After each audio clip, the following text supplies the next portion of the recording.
Yang kedua, cara pengaturan shaf.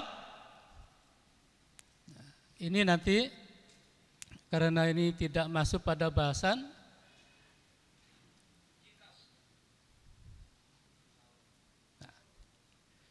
Tata cara sholat berjamaah. Ini kaitannya dengan imam. Tadi kriterianya cukup. Pertama, dimulai dengan iqamah. Ketika sholat berjamaah itu dimulai dengan iqamah. Pertanyaan saya Bapak-bapak sekalian, apakah makmum ketika akan berdiri, kapan berdirinya? Muadzin iqamah di sebelah utara. Jamaah sudah hadir di masjid ini. Kapan makmum berdiri? Kalau yang sudah berdiri kan berdiri. Nah, sekarang yang sedang duduk, kapan berdirinya? Selama ini Bapak-bapak.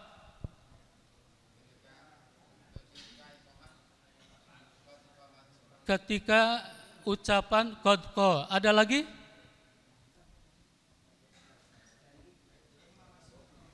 Ketika hayya 'alas shalah. Saya perlu konfirmasi pertanyaannya. Ini ada ustadz kita di belakang ini. Ada tidak hadis yang menjelaskan makmum berdiri ketika muadzin membaca qad qamatis shalah? Ada tidak hadis yang menjelaskan makmum berdiri ketika muadzin membaca hayya 'alas shalah? Tidak ada. Berarti kalau tidak ada bukan keharusan. Tapi kenapa di masyarakat sering terjadi makmum itu berdiri ketika qad qamatis shalah baru berdiri?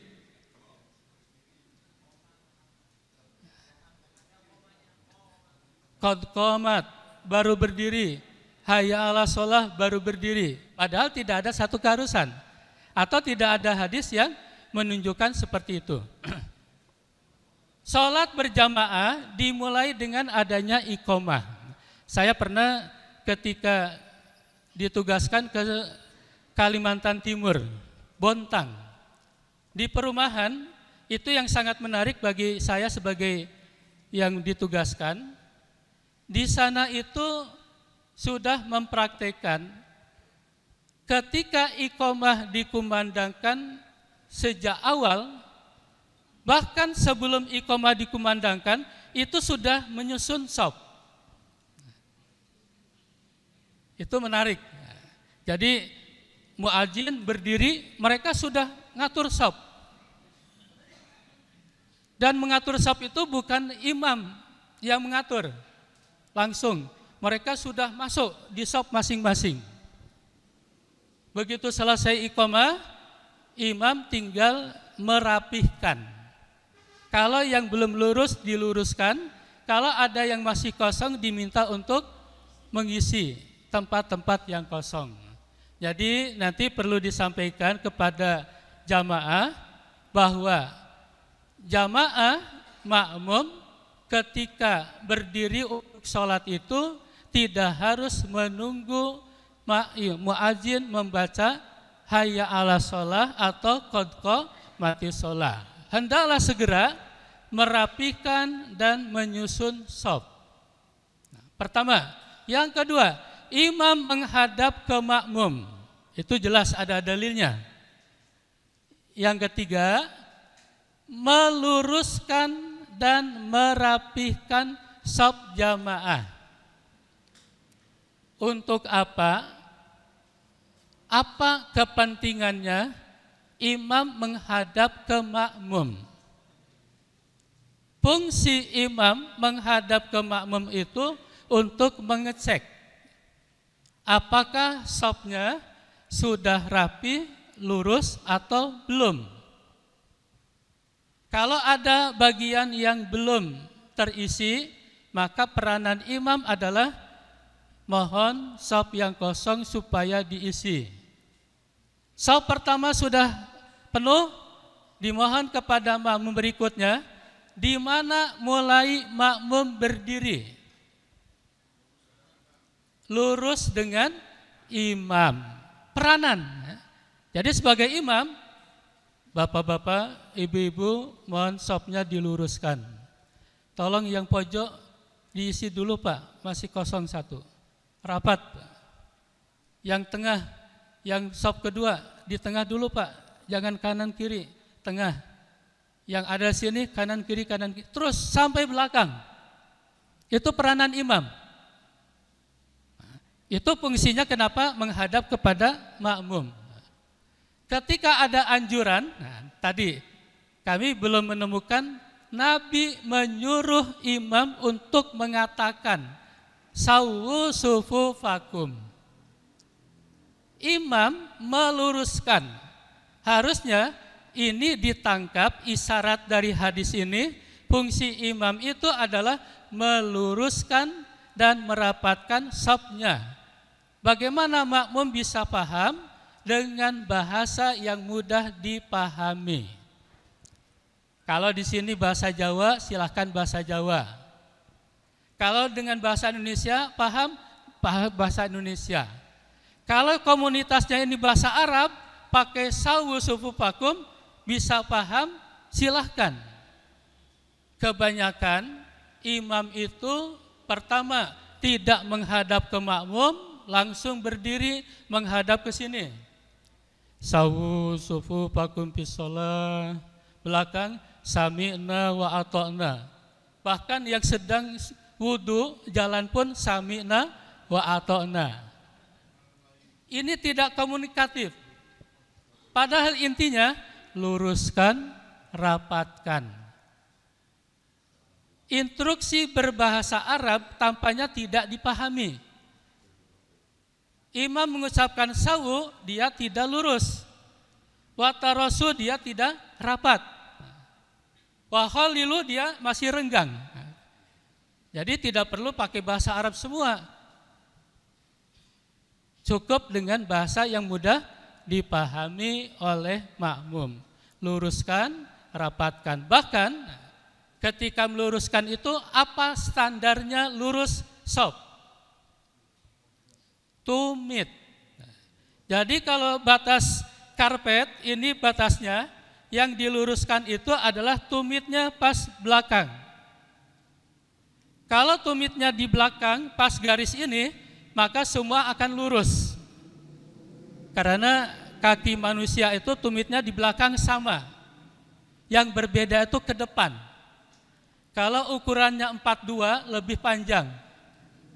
39 standar, 48 lebih panjang lagi, tumit sama. Maka nanti imam ketika meluruskan perlu lihat, umpama mohon bapak-bapak untuk meluruskan shaf, tumitnya di atas garis. Itu bahasa yang mudah dipahami. Oke. Untuk memperkuat, jadi kita mengakomodir. Untuk memperkuat, boleh imam itu mengucapkan sawu sufufakum. Ini banyak redaksinya. Di antaranya yang sangat populer, sawu sufufakum fa inna taswiyata sufufi min tamamis shalah, min iqamatis shalah. Tarasu wa tadilu. Tarasu, rapatkan, wa tadilu, dan luruskan. Itu bahasa untuk memperkuat instruksi dari imam. Berikutnya, imam mengeraskan bacaan takbir dan bacaan tasmi sami Allahu liman hamidah dan bacaan salam.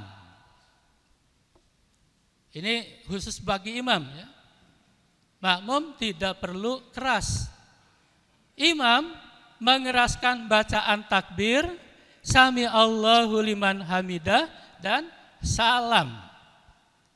Allahu Akbar. Takbir itu diupayakan barnya terdengar dengan jelas. Allahu Akbar, jangan Allah. Itu enggak jelas. Sami Allah.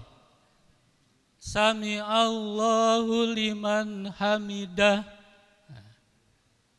Tegas. Assalamualaikum warahmatullah. Assalamualaikum warahmatullahi wabarakatuh.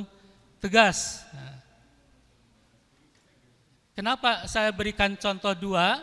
Karena di dalam tuntunan salat 5 waktu, bacaan salam boleh memilih di antara dua. Assalamualaikum warahmatullahi, assalamualaikum warahmatullahi wabarakatuh. Kenapa imam mengeraskan bacaan 3 itu? Agar nanti bagian makmum melakukan gerakan sholat setelah imam selesai.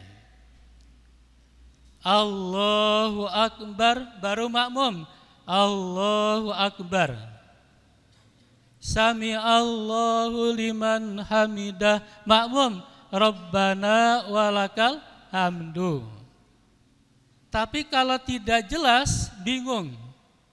Allah, ini sudah selesai atau belum? Nah, maka tegas dan jelas. Ya.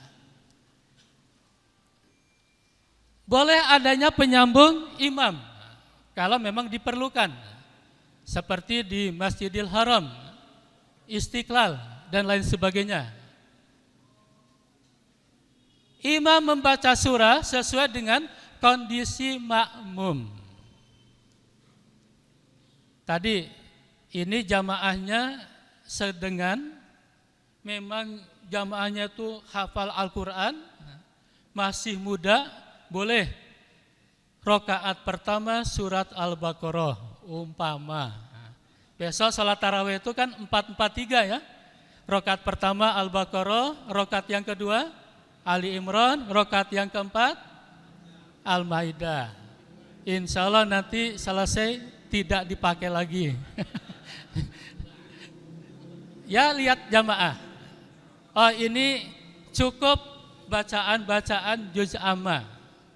Jangan menjadi imam fatanun, tukang fitnah. Menjadi problem bagi makmum. Bacaannya bagus, lama, sementara tidak sesuai dengan kondisi makmum. Itu harus dihindari.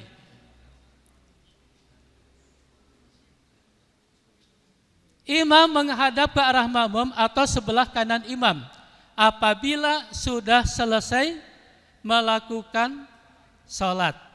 Salam ke kanan ke kiri, setelah itu imam menghadap ke arah makmum atau ke arah sebelah kanan imam. Apa fungsinya? Fungsinya, bapak-bapak, kalau yang menjadi imam saya sering melakukan. Setelah selesai itu bisa melihat keadaan jamaah. Mungkin ada jamaah ketika melakukan sholat yang kurang itu tidak sempurna. Maka imam harus berperan menyampaikan. Mungkin ketika selesai sholat, ada jamaah yang lewat di depan orang yang sedang sholat. Maka ini pun perlu disampaikan di lain kali. Oh, seperti ini. Perlu memakmurkan masjid, diantaranya bagaimana memahami ketentuan-ketentuan di dalam sholat. Oke. Nah, sekarang contohnya ini bapak-bapak. Ini contoh imam setelah selesai salam menghadap ke arah makmum.